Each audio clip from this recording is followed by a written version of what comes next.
Bismillahirrahmanirrahim. Assalamualaikum warahmatullahi wabarakatuh.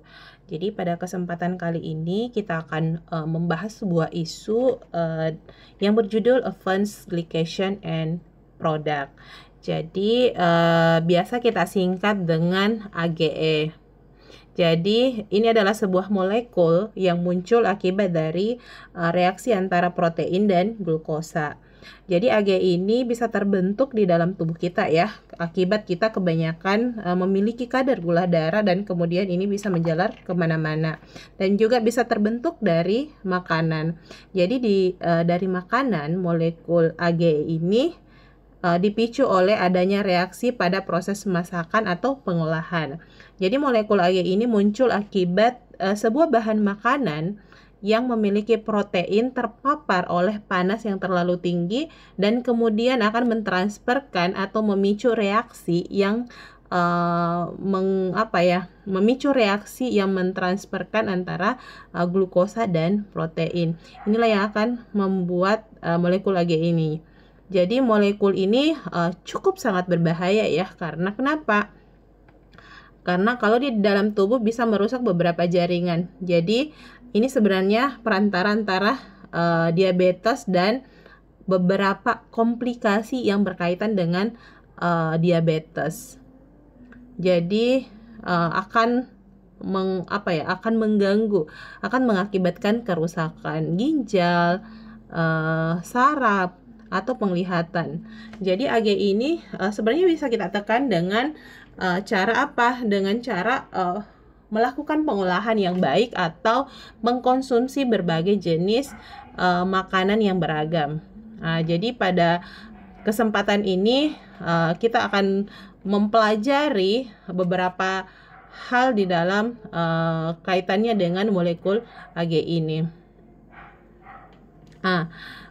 Yang pertama tentu kita akan mengenali sebetulnya apa sih itu Advanced Glycation and Product, dan kemudian yang capaian yang kedua bagaimana proses terbentuknya AGE ini. Yang ketiga adalah bagaimana AGE ini kaitannya dengan penyakit, seperti apa korelasinya. Dan yang terakhir kita akan membahas bagaimana cara kita di dalam mengurangi munculnya molekul AGE ini. Kita lihat ya, yang pertama. Jadi sepintas mengenai molekul AGE. Jadi proses penempelan dari gula pada molekul protein atau aminofosfolipid atau asam nukleat. Jadi ini reaksi antara yang kemudian akan pertama kali menimbulkan molekul yang disebut dengan SIP base. Jadi proses ini kemudian diubah menjadi produk Amadori product. Lalu kemudian akan menjalani beberapa rangkaian pembentukan, yaitu 1,2 dikarbonil ketika pH-nya kurang dari 7, atau ketika pH-nya lebih dari 7 dia akan membentuk 2,3 dikarbonil. Dan kemudian proses ini terjadi lagi dan akan menghasilkan Advanced Glycation and Product. Dan salah satunya adalah molekul CLL, MgH1. Ini adalah rangkaian dari proses pembentukan AGE. Jadi AGE ini adalah kombinasi antara gula dan protein atau asam nukleat.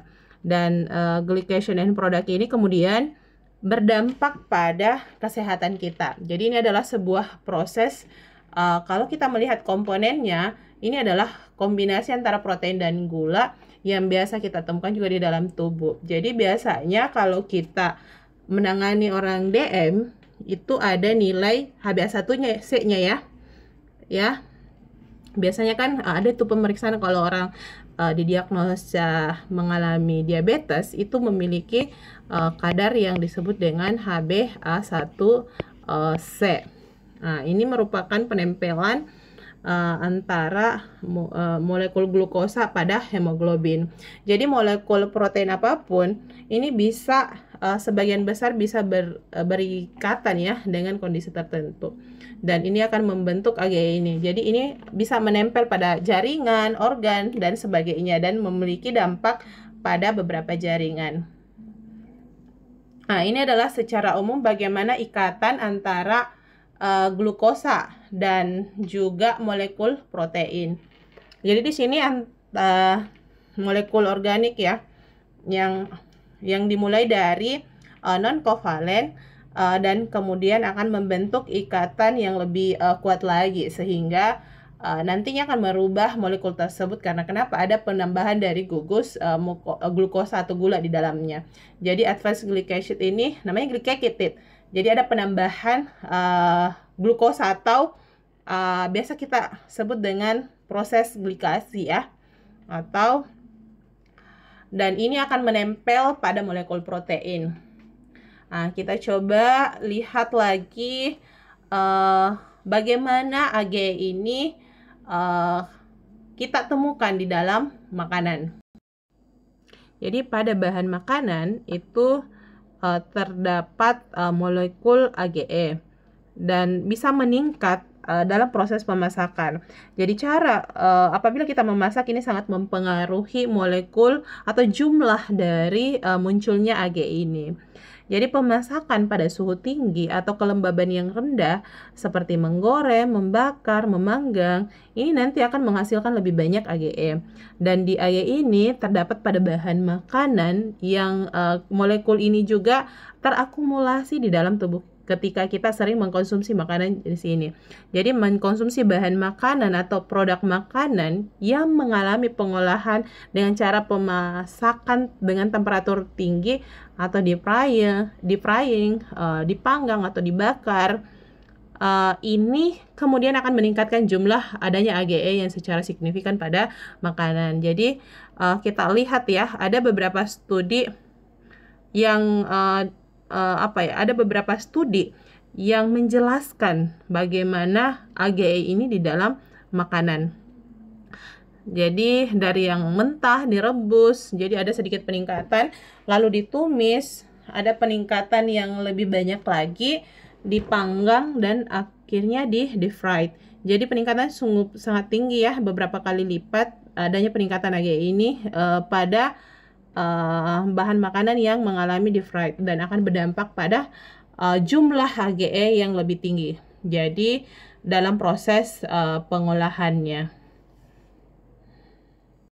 Jadi teman-teman, kalau kita lihat dari peningkatan AGE ini dari proses pemasakannya, tentunya ini akan berkaitan lagi dengan munculnya berbagai penyakit.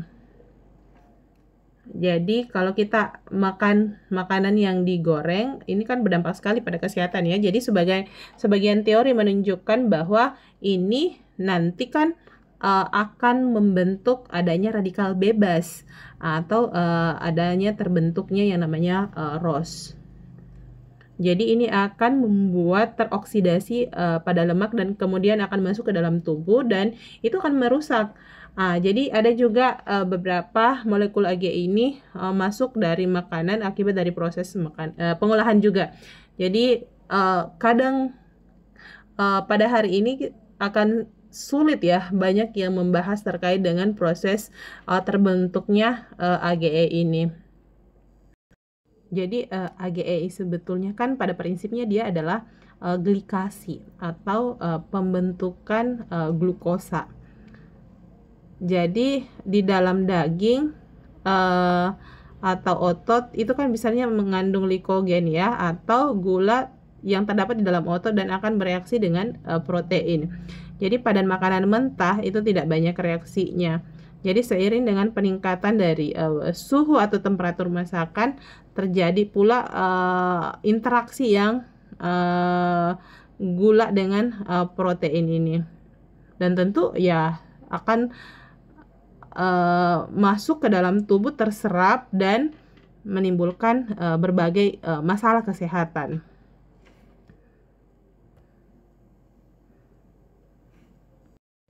Sebagai catatan, AGE ini selain berasal dari makanan, bisa juga didapat dari atau dibentuk dari tubuh sendiri. Jadi AGE ini bisa meningkat pada mereka atau orang-orang yang mengalami diabetes.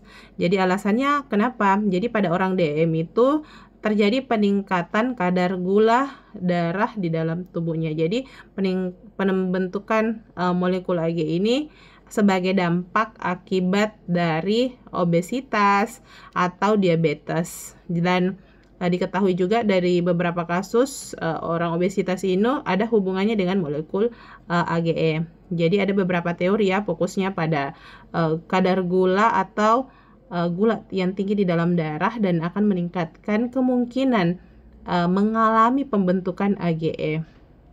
Jadi apakah Age dapat diserap ya? Jadi molekul Age yang berasal dari makanan itu bisa diserap oleh tubuh. Jadi Age ini akan dipecah ya. Molekul yang berikatan dengan Ag ini akan dipecah melalui proses pencernaan dan kemudian akan terlepas dan diserap oleh tubuh. Jadi molekul Ag ini berasal dari makanan dan dapat diserap oleh saluran pencernaan.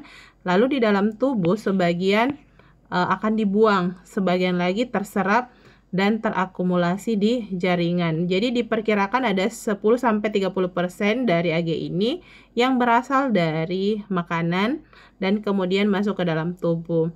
Jadi sebagian lagi 70-90 terbuang. Jadi melalui saluran pencernaan ya.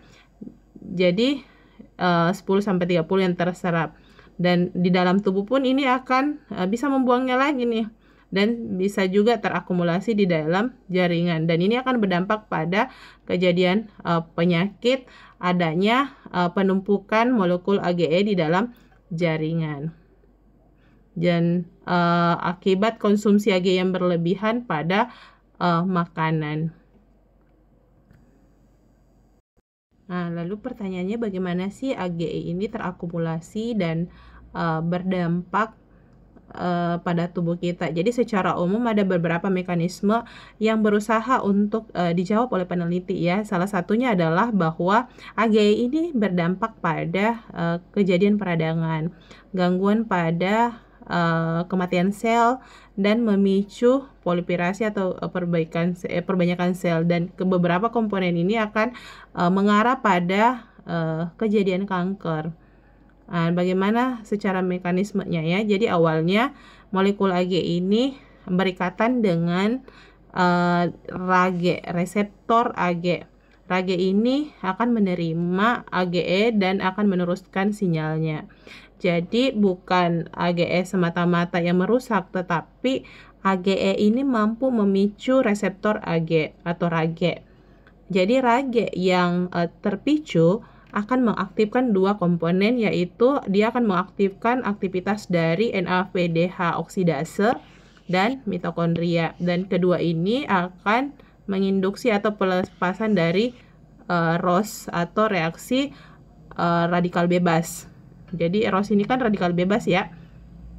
Baik, ROS yang terlepas ini akan menimbulkan pelepasan enzim katalase dan GPX serta superoksid detasat.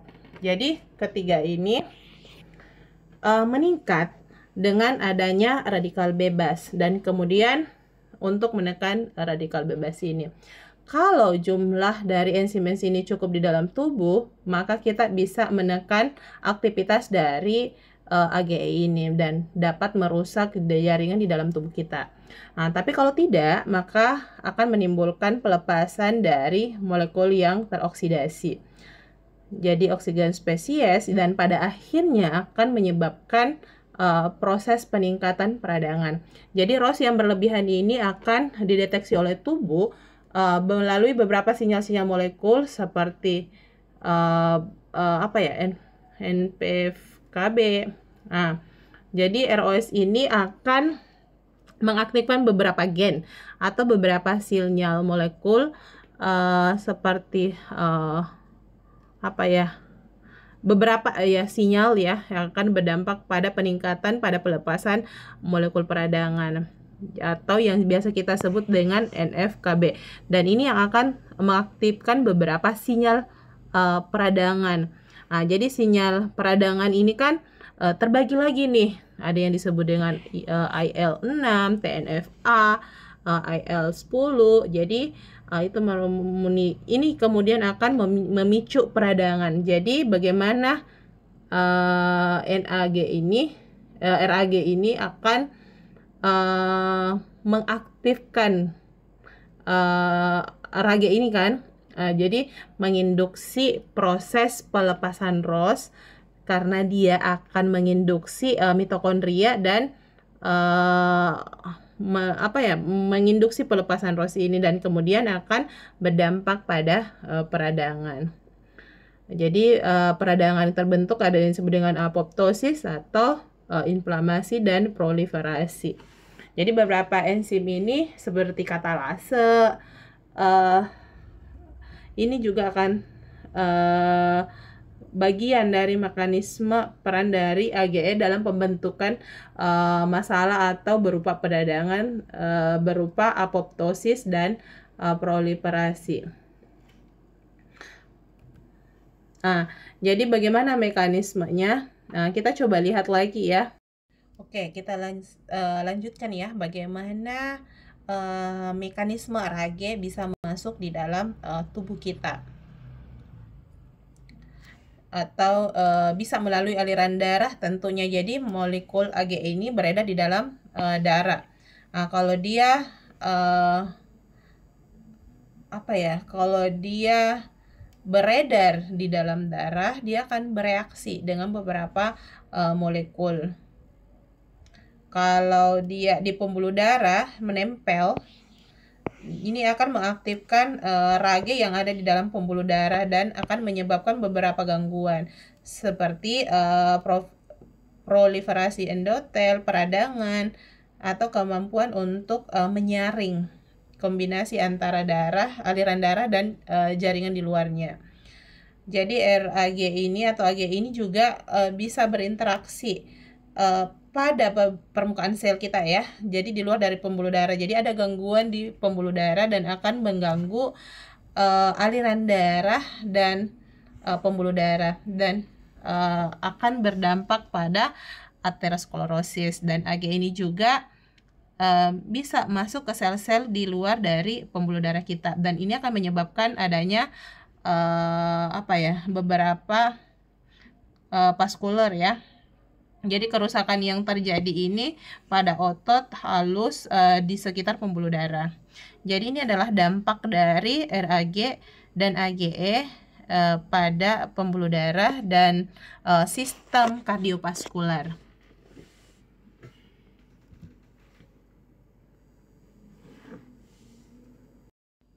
Jadi kita akan lihat bagaimana AGE ini berdampak pada masalah kesehatan, baik pada individu seperti diabetes mellitus. Jadi pada orang dengan kasus diabetes mellitus, pada kasus diabetes mellitus ya, obesitas dan beberapa penyakit lain. Jadi itu ada beberapa kemiripan. Jadi kemiripannya biasanya terjadi peningkatan aliran darah yang mengandung glukosa atau peningkatan gula darah. Jadi kadar gula darah ini meningkat secara kronis dan kemudian bisa berdampak pada 4 komponen atau pembentukan oksidatif stres, dan terjadi adanya kerusakan ekstraseluler di dalam tubuh. Jadi masalah ini kemudian akan berdampak pada, misalnya ketika AGE muncul pada jaringan otak ya, Alzheimer, stroke. Jadi ini bisa menyebabkan Alzheimer, stroke, Parkinson. Kalau dia terjadi dan menyerang pada otak. Lalu ketika dia terakumulasi menyebabkan aterosklerosis atau jantung, dan ada berbagai masalah ya, gagal jantung, hipertensi dan sebagainya. Kalau dia menempel di mata, retinopatik atau kerusakan pada mata. Jadi bukan hanya gula darah secara langsung merusak jaringan ya, tetapi bisa gula darah ini yang tinggi secara kronis ini akan mempercepat proses dari pembentukan AGE, yang mana ini akan merusak molekul AGE ini. Lalu bisa juga menyebabkan peradangan dan kanker, ya, bisa menyebabkan kanker dan peradangan. Nah, lalu kemudian kalau dia menyerang paru-paru, ya, hal yang ditimbulkan itu bisa saja terjadi kronik obstruktif ya namanya. Nah, jadi kalau dia menyerang menyerang hati, nah itu bisa saja dia akan menimbulkan sirosis hati atau gangguan hati. Nah, kemudian kalau dia terjadi atau menyerang pada ginjal, nah bisa saja akan mengalami gagal ginjal. Jadi itu akan berdampak sekali ya pada kesehatan kita. Jadi AGE ini diperkirakan berdampak buruk bagi berbagai jenis penyakit. Jadi secara mekanismenya, jadi AGE ini bisa meningkatkan peradangan ROS dan kemudian akan berdampak pada aterosklerosis, resistensi insulin atau gangguan pada mitosis. Dan ini akan mengarah kepada kanker ya. Dan ini sangat menarik ya kalau kita bisa lihat. Karena kenapa akan berdampak pada peningkatan gula darah dan akan menyebabkan peningkatan AGE lagi dan akan mengganggu sistem di seluruh tubuh kita. Nah, karena itu apa yang bisa kita lakukan? Jadi ada beberapa teknik yang bisa kita lakukan dalam mengurangi atau mencegah AGE ini atau meminimalisir dampak dari AGE terhadap tubuh kita. Nah, kita lihat.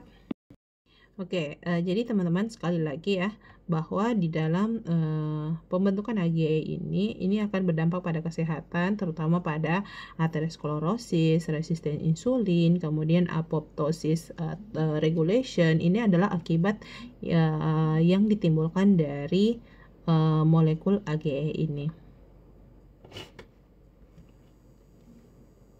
Nah, apa yang harus kita lakukan? Tentunya pertanyaan ini perlu kita berpikir hal apa yang bisa kita lakukan di dalam mengurangi atau mencegah terbentuknya dari molekul AGE yang terlalu berlebihan. Jadi secara mekanisme di dalam tubuh AGE ini kan terbentuk bisa saja di dalam makanan ya. Jadi ada beberapa teknik yang bisa kita gunakan baik di dalam memasak. Jadi AGE pada aliran darah yang dibentuk dari mengendalikan kadar gula darah. Akan tetapi kalau berasal dari makanan ada beberapa komponen yang bisa kita lakukan.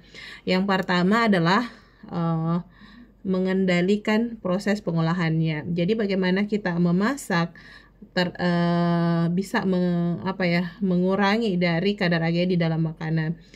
Bisa juga kita memperbaiki dengan memasaknya. Jadi ada beberapa teknik yang bisa kita gunakan, misalnya adanya penambahan cuka atau lemon yang mampu mengurangi pembentukan ACE atau AGE. Mengurangi pembentukan AGE selama proses pemasakan. Misalkan kita ingin memanggang ya, memanggang ayam, memanggang daging, ikan.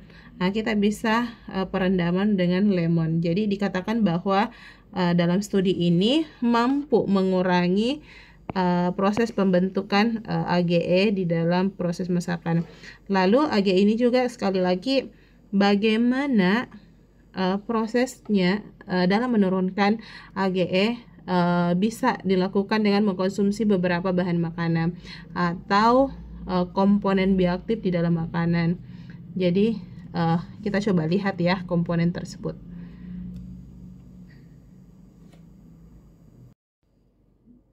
Nah, jadi sekarang kita bahas ada sebuah diet yang dikemukakan bahwa untuk menurunkan asupan AGE di dalam makanan, namanya low AGE diet. Jadi bagaimana sih sebuah diet dikembangkan untuk menurunkan asupan AGE. Jadi studi ini dilakukan oleh Flasara ya dan kawan-kawan. Ini terpublish di tahun 2016. Jadi ini bertujuan untuk memformulasikan diet yang dapat menurunkan asupan AGE dan ingin melihat apakah diet ini memiliki dampak terhadap kesehatan metabolik kita, dan ini bisa menurunkan menekan resiko penyakit sebagai mediator munculnya penyakit kronis. Nah, di dalam penelitian ini dilakukan dengan 138 orang, dilakukan secara random ya. Lalu dibentuk orang yang menjalani diet reguler, dia bisa makan sesuai dengan asupan makanan sehari-hari. Juga kelompok kedua ada yang menekan asupan AGE ini. Nah, dengan cara nanti ini akan bisa mempengaruhi metode pengolahan makanannya. Nah, lalu studi ini di follow up beberapa bulan dan akhirnya dianalisis, dan ada beberapa orang atau subjek yang DO.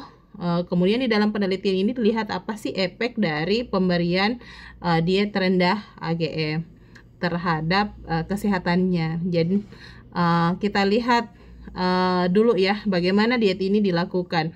Kita lihat dulu konsepnya sebenarnya dalam proses penerapan dietnya.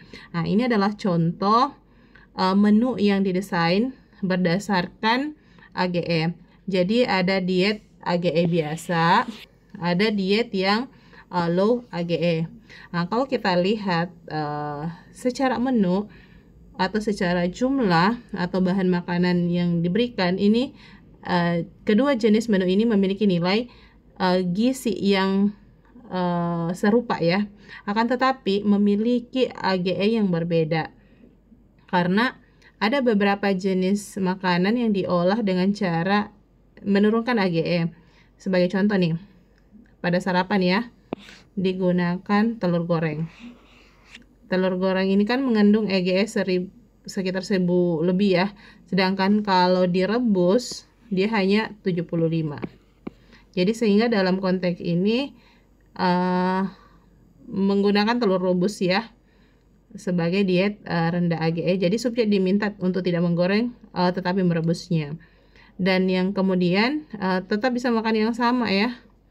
Nah, ini ada beberapa menunya, ada orange juice, ada ayam. Nah, kemudian di makan siang ini perbedaannya secara umum sama-sama makan salad ya, tapi ini jenis ayam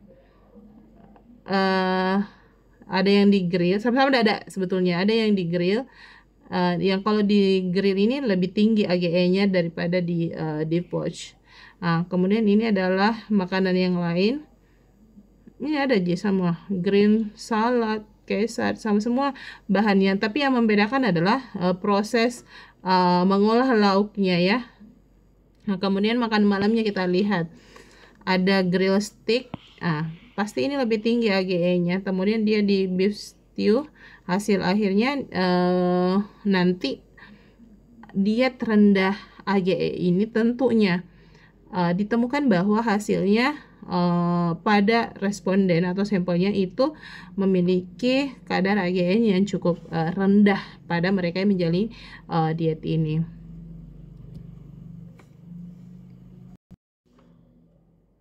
Nah, jadi ini adalah salah satu metode yang dikembangkan untuk menurunkan asupan dari AGE. Lalu dampaknya seperti apa? Jadi dalam penelitian ini mereka tidak hanya melihat adanya perubahan pada metabolik, tetapi juga mengukur berat badan. Jadi dalam waktu 1 tahun diet rendah AGE ini tanpa bertujuan menurunkan asupan kalori bisa menurunkan berat badan, meskipun sebenarnya tidak terlalu banyak ya, tapi hanya 1-2 kilo. Akan tetapi penurunan berat badan ini tentu terjadi secara signifikan ya.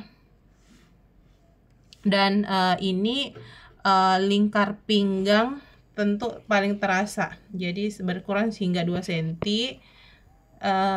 dalam penelitian ini dia juga melihat perbedaan antara kadar insulinnya, bahwa diet rendah AGE ini mampu memperbaiki sensitivitas insulinnya yang ditujukan dengan penurunan kadar gula darah puasa. Jadi sebenarnya ini memiliki dampak yang lebih baik ya pada mereka yang menjalani diet rendah AGE ini. Pada orang-orang ini mengalami overweight dan obesitas karena memang BMI-nya rata-rata sekitar 30-an. Kemudian selain itu terjadi juga perbaikan profil HDL ya. Jadi kolesterol HDL-nya semakin membaik. Jadi kolesterol yang meningkat. Kemudian dari studi ini atau intervensi ini selama 1 tahun dilakukan, bahwa diet rendah AGE ini mampu membantu menjaga berat badan dan juga mampu mengendalikan profil metabolik. Dengan cara apa? Dengan cara meningkatkan sensitivitas insulin dan meningkatkan profil lipid atau HDL-nya. Jadi kalau yang lain tidak terlalu banyak berubah. Ini yang dilihat. Kita lihat yang lainnya. Jadi dalam penelitian ini juga mengevaluasi adanya penanda munculnya peradangan. Jadi peradangan ini kan adalah salah satu yang menonjol dari efek dari AGE ini. Dan di sini diketahui bahwa ketika seseorang yang menjalani diet rendah AGE, AGE biasa, terjadi peningkatan peningkatan prostat. Jadi AGE ini menandakan peradangan. Jadi asupan AGE-nya berkurang, TNF-nya berkurang, leptinnya juga berkurang, lalu adiponektin meningkat. Ini bagus. Ini bisa efek metabolik yang lebih baik. Jadi Vikam, AGE ini juga mengalami penurunan ya. Jadi peradangannya semakin berkurang. Jadi kalau dilihat rata-rata asupan AGE-nya itu cenderung lebih rendah. Jadi ada penurunan nilai yang sangat signifikan dibanding mereka yang diet AGE yang normal, yang biasa. Jadi ada beberapa masukan ya, insight di sini, bahwa selama kita konsisten dalam proses pengolahan makanan, ini bisa membuat perbaikan pada profil lipid kita secara metabolik. Jadi orang bisa mengadaptasi beberapa pola makan. Jadi diet rendah AGE ini dia tidak mengganti sebetulnya atau menurunkan asupan atau mengganti bahan makanan. Dia hanya memodifikasi cara mengolah makanan tersebut yang bisa proses pemanasan yang terlalu lama. Pemanasannya tidak terlalu tinggi, dan juga dalam proses pengolahannya lebih sedikit menggunakan minyak ya. Misalnya telur goreng, itu kita ganti, diolah menjadi telur rebus. Jadi dari sisi proses pengolahan itu ternyata bisa menimbulkan perbaikan yang sangat luar biasa kepada tubuh kita. Teman-teman, kita bisa lihat, jadi untuk membuktikan bahwa hal ini benar, ini juga ada beberapa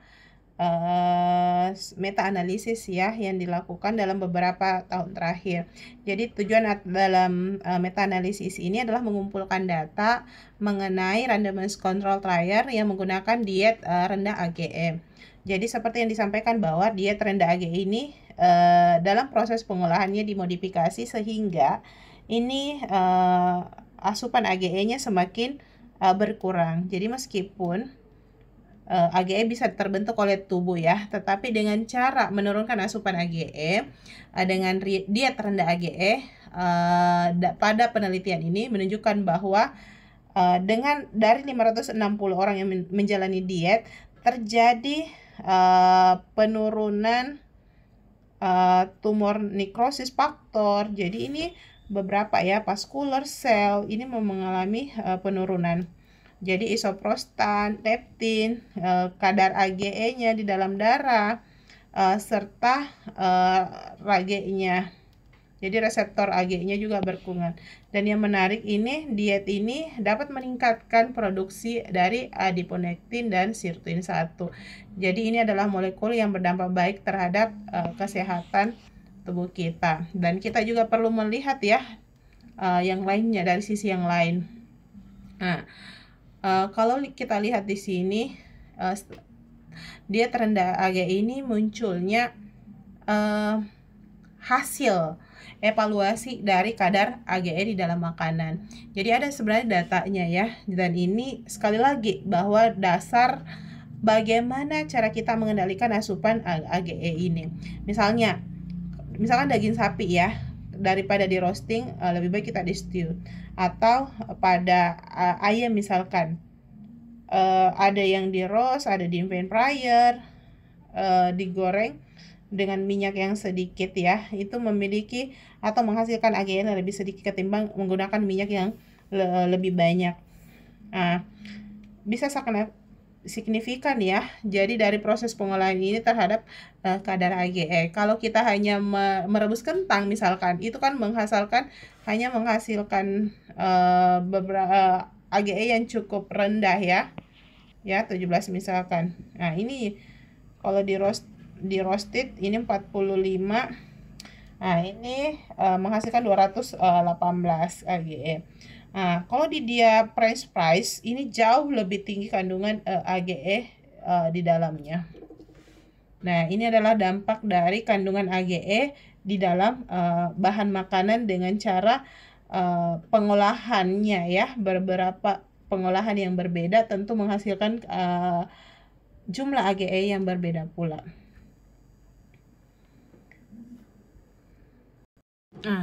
Berikutnya bagaimana cara menurunkan yang lain selain dari mengurangi kadar asupan AGE di dalam makanan, atau dengan bantuan vitamin D atau mengurangi respon tubuh terhadap AGE. Ada cara lain sebetulnya untuk mengurangi dampak akumulasi dari AGE. Ini adalah dengan memanfaatkan beberapa jenis bahan aktif yang ada di dalam makanan kita. Atau bahan makanan ya, kita bisa memanfaatkan zat quercetin yang ada di dalam bawang, atau kaempferol yang ada dalam bawang putih, atau ada zat katesin yang ada di dalam teh, atau naringenin yang ada dalam jeruk, ada kurkumin ya yang ada di dalam kunyit. Dan ini semua mampu menekan akumulasi dari AGE atau terbentuknya AGE ini di dalam tubuh. Jadi sebetulnya AGE ini berasal dari tubuh kita. Jadi ini adalah saat ini mampu mencegah akumulasi dari peningkatan AGE di dalam jaringan. Dan ini juga bisa menekan AGE baru ya di dalam tubuh kita. Nah, selain itu ada hidroksitirosol ya dalam minyak zaitun, kemudian ada genistein yang ada kedelai, kemudian ada resveratrol dalam anggur, ada hesperetin yang ada dalam lemon. Jadi komponen ini mampu menurunkan akumulasi dari AGE. Nah, kita masuk pada kesimpulan di dalam pertemuan kita pada kesempatan ini. Jadi kesimpulannya apa yang bisa kita dapat di dalam pertemuan ini? Pertama adalah AGE ini terdapat di dalam makanan dan diproduksi oleh tubuh. Jadi AGE yang diproduksi dalam tubuh ini akibat kandungan dari gula darah yang berlebih, dan kemudian akan bereaksi dengan protein di dalam tubuh.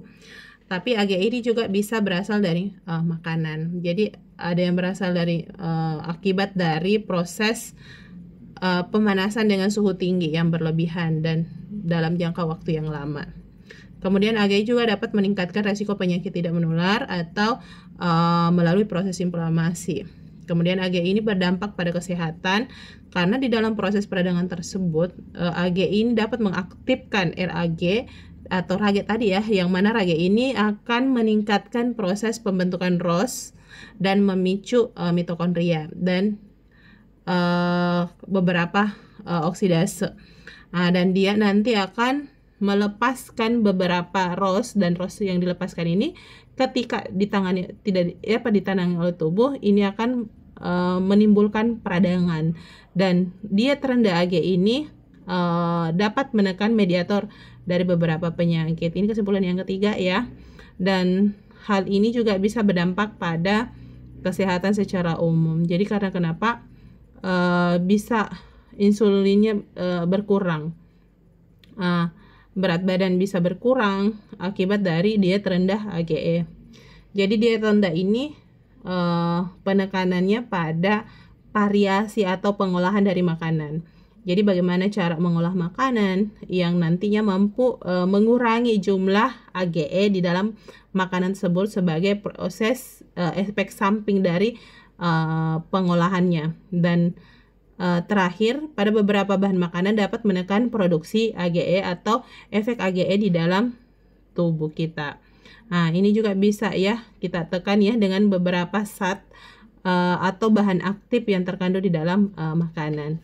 Oke, mungkin itulah kesimpulan yang bisa kita ambil pada pertemuan kali ini. Semoga teman-teman bisa menyimak dan bisa memahami lebih baik apa yang kita bahas pada pertemuan kita terkait dengan advanced glycation and product. Semoga kita semakin bijak dalam memproses atau mengolah makanan. Oke, kurang lebih demikian. Saya ucapkan assalamualaikum warahmatullahi wabarakatuh.